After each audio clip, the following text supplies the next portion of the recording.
Live.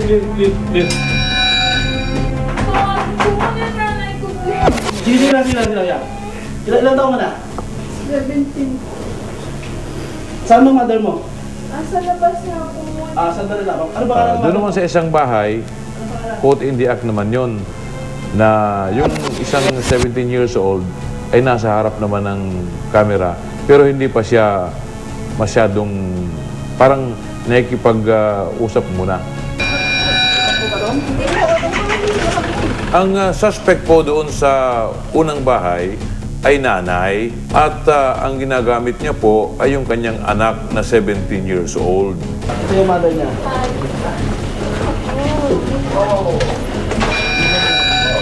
Masagsalita. Anak!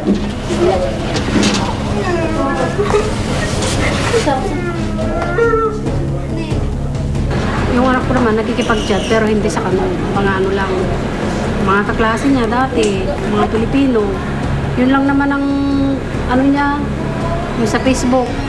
Yun lang naman talaga kahit tanongin sa kanya, never siyang nagbubad dyan sa harapan ng computer.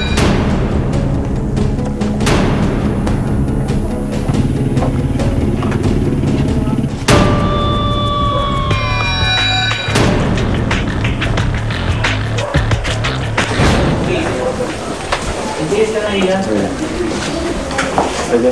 Magbihis ka na. Huwag naman ano yun. Para naman ano. Sige na iya.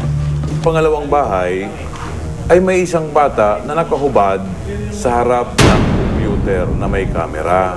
Ang mga kamag-anak mismo noong mga minors dito ng bata ay siya mismong nagtutulak sa kanya para gumawa ng kalaswaan doon sa harap ng kamera. Di naman po ako totally kinumbinsi. Tinanong po ako kung gusto ko po ba. Tapos, pumayag po ako. Siyempre, alam ko naman po talaga na bawal eh. Pero kan po,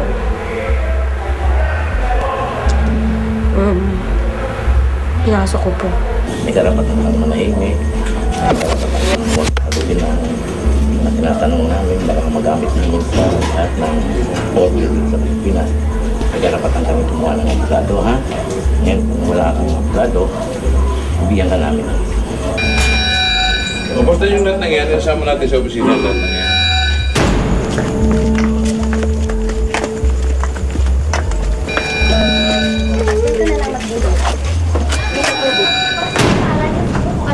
Ba't naka-makeup? Ba't naka-ano? Eh talagang ganyan daw po yan. Ganyan lang po talaga.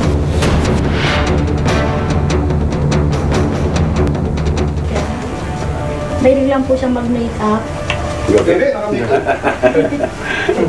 Kayo talaga.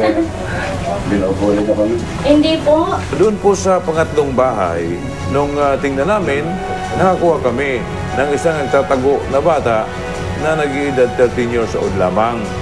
At ang sabi niya, siya ay kamag-anak ng mga taong mga naroroon.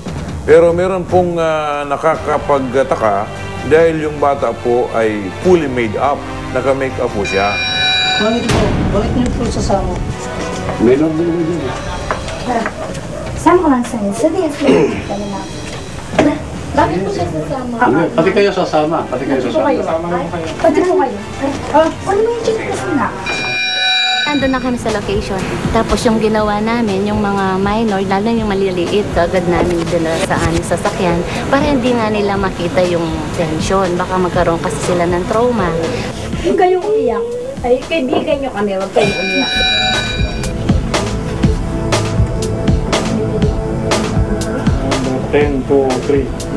Sinasagawang forensic examination sa computer crime unit upang sa ganon malaman natin yung mga activities na nangyari ng mga nakaraang panahon na siya magiging ebidensya natin laban sa mga subjects. Nang i-research natin yung kwartong yon, may nakita tayong mga sex toys. Kasi yun din ang impormasyon sa atin, ng informant natin, na kung anong gusto nung nasa customer nila sa internet, yun ang ginagawa.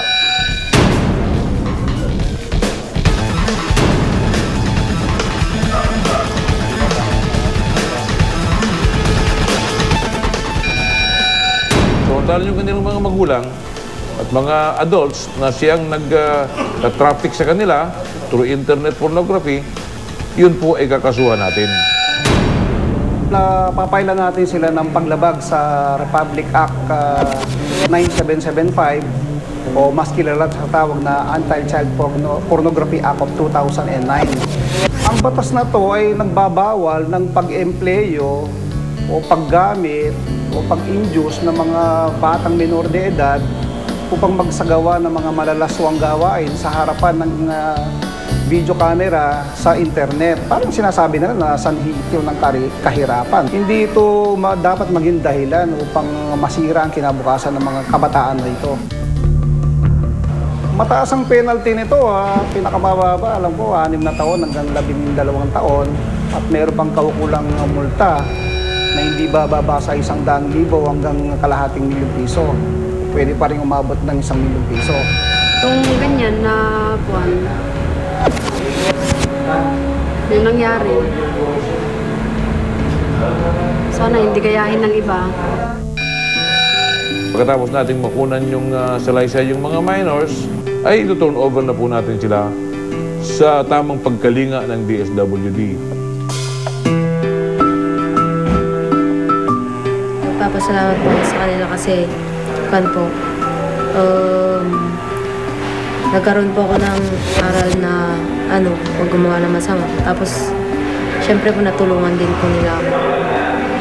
Na payuhan din po ako na mali yung ginagawa ko. Kahapon nagsimula ng pagdinig sa kaso. Mananatili muna sa shelter ang mga biktima minor de edad habang pinag-aaralan pa ng DSWD kung maaari na silang pauwiin sa kanilang mga tahanan. Payo po ng mga otoridad, kung may nalalaman kayo impormasyon kaugnay ng mga kaso ng human trafficking at child abuse, isumbong agad sa kinaukulan. Naglakad siya sa ibabaw nung nicho, nadulas siya, tapos may smaller na nicho dun sa may bandang baba. Doon siya tumama pabagsak. Sir! Sir, gising ka muna. Sir!